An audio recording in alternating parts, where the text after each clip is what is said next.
오늘 창세기 47장의 내용은 이제 야곱과 그의 온 아들들 또 가족들이 애굽으로 내려가서 바로 왕을 만나는 그러한 장면입니다.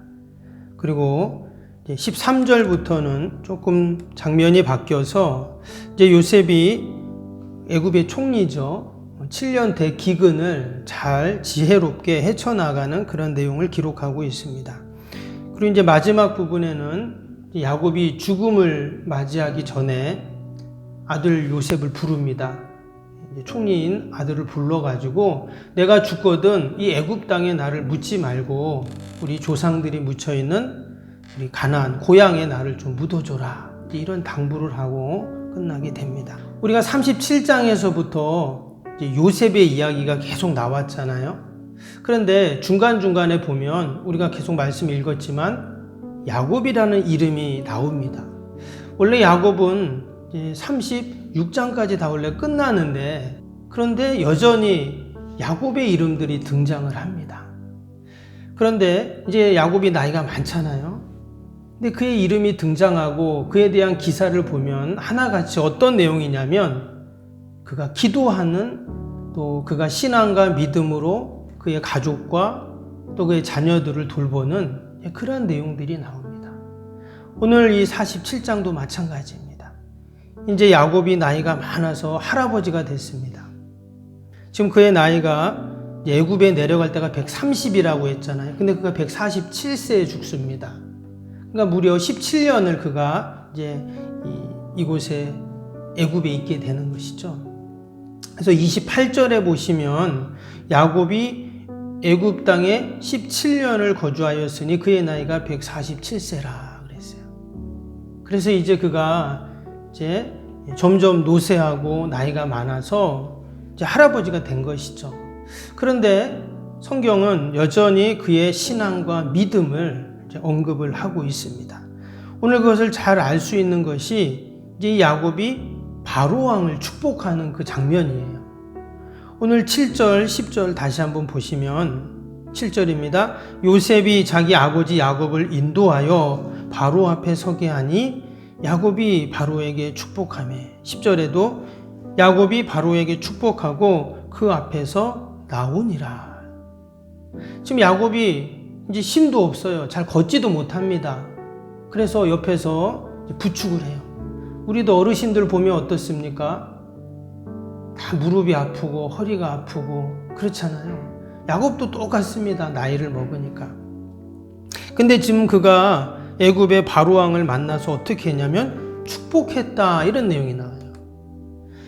사실 지금 야곱과 그의 가족들이 애굽에 내려간 이유가 뭡니까? 온 땅에 기근이 들어서 오늘 그 야곱의 아들들이 고백했던 것처럼 4절을 다시 한번 보시면 그들은 야곱의 아들들이죠. 그들이 또 바로에게 구하되 가나안 땅에 기근이 심하여 종들의 양떼를 칠 곳이 없기로 종들이 이것에 거류하고자 왔사오니 원하건대 종들로 고센 땅에 살게 하소서. 지금 야곱의 아들들이 바로왕 앞에서 우리는 당신의 종입니다, 이렇게 고백을 하고 있어요. 그리고 우리가 온 땅에 기근이 들어서 먹을 것이 없고 가축들을 키울 수가 없어서 지금 이곳에 왔습니다. 좀 도와주세요, 이렇게 지금 말하는 거잖아요. 그 바로왕은 대제국의 왕입니다. 어마어마한 권세를 가지고 있죠. 우리가 지금도 보면 그 이집트의 피라밋을 보세요.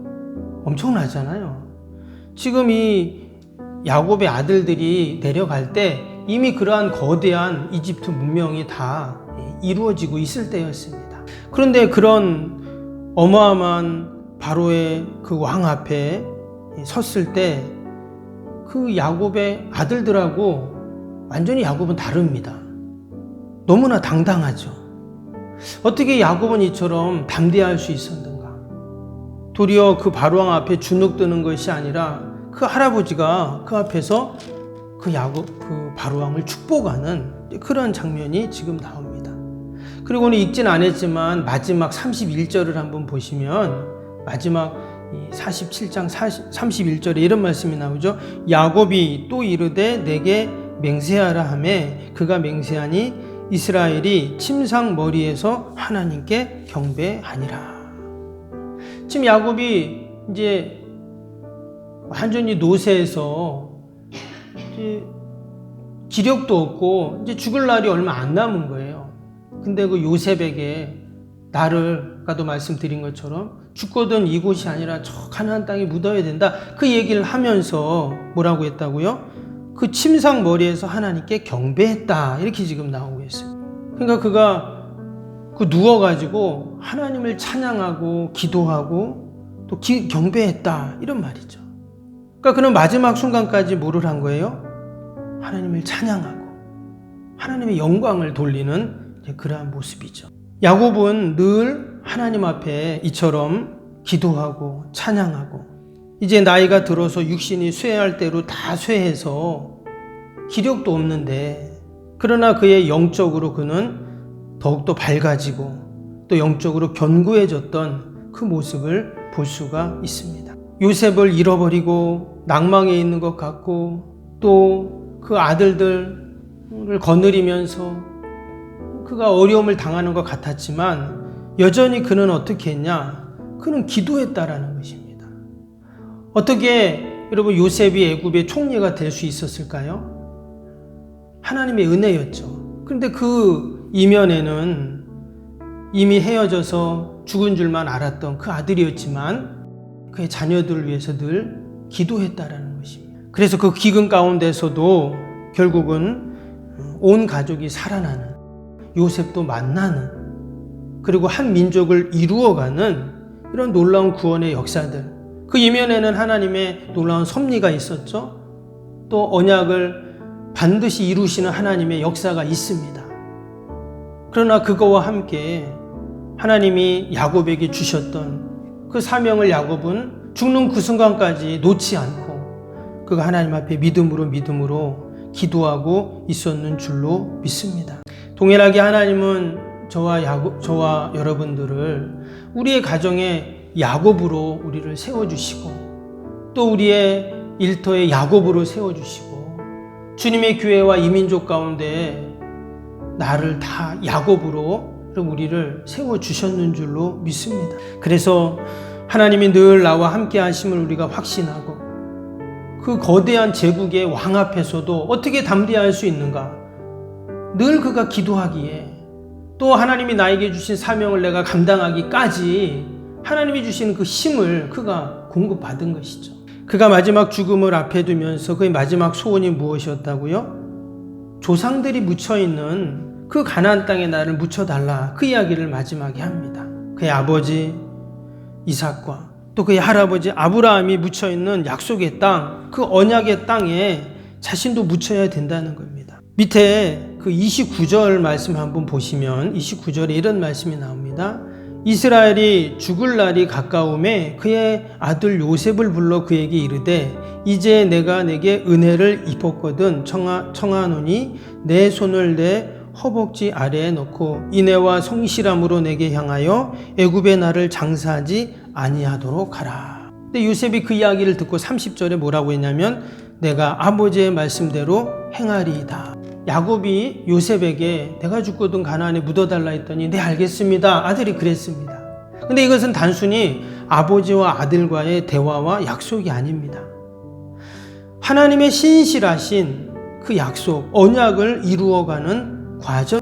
야곱은 자신의 인생을 돌아보면서 참으로 놀라운 하나님의 섭리와 역사하심을 그는 생각하고 그는 감격하고 하나님을 찬양했습니다. 왜? 하나님이 변함없이 하나님이 그 약속을 이루어 가신다 하는 것이죠. 아버지 이삭에게 또 할아버지 아브라함에게 그리고 자신에게 말씀하셨던 그 하나님의 말씀대로 하나님은 계속 그 말씀을 성취해 가고 계셨다는 것입니다. 그것을 지금 이 애굽 땅에 와서 요셉을 만나고 그리고 온 가족이 다시금 살아나고 이제 나중에 죽고 나서 이제 요셉이 그 아버지를 장례 치를 때 어땠습니까? 온 가족과 함께 또 바로 왕도 그 모든 것들을 다 도와주잖아요. 그래서 그들이 다 온 가족이 가나안으로 올라가는 이제 내용이 이제 뒷부분에 또 나오게 되는데 이 모든 것이 하나님의 놀라운 구원의 섭리고 역사였는 줄로 믿습니다. 동일하게 하나님께서는 우리에게 약속하신 그 언약을 반드시 성취해 가십니다. 지금 야곱이 나이가 먹어 이제 죽는 것 같고 이제 고향 땅 떠나서 이 애굽에 와서 정착해서 이제 모든 것이 끝난 것 같지만 여전히 하나님의 말씀은 이루어지고 있고 또 하나님의 때가 되매 반드시 열매를 맺고 있다는 것입니다. 그들의 애굽 땅에 와서 그냥 이제 이방 땅에 정착하고 그렇게 사는 것 같지만 하나님께서는 변함없이 그 말씀대로 그들을 이루어 가고 계셨습니다. 때로는 우리의 삶 가운데 기근이 있습니다. 또 하나님의 약속의 말씀이 이제는 다 끝난 것 같은 생각이 들 때도 있습니다. 그러나 변함없이 우리가 하나님께 기도하고 또 찬양하고 믿음으로 나아갈 때 하나님은 반드시 말씀대로 이행하시는 줄로 믿습니다. 오늘도 저와 여러분이 야곱이 되어서 우리의 가정과 또 자녀와 또 내가 속한 공동체와 나라와 민족을 위해서 믿음으로 기도하는 은혜와 복이 있기를 주님의 이름으로 축복합니다. 기도하겠습니다.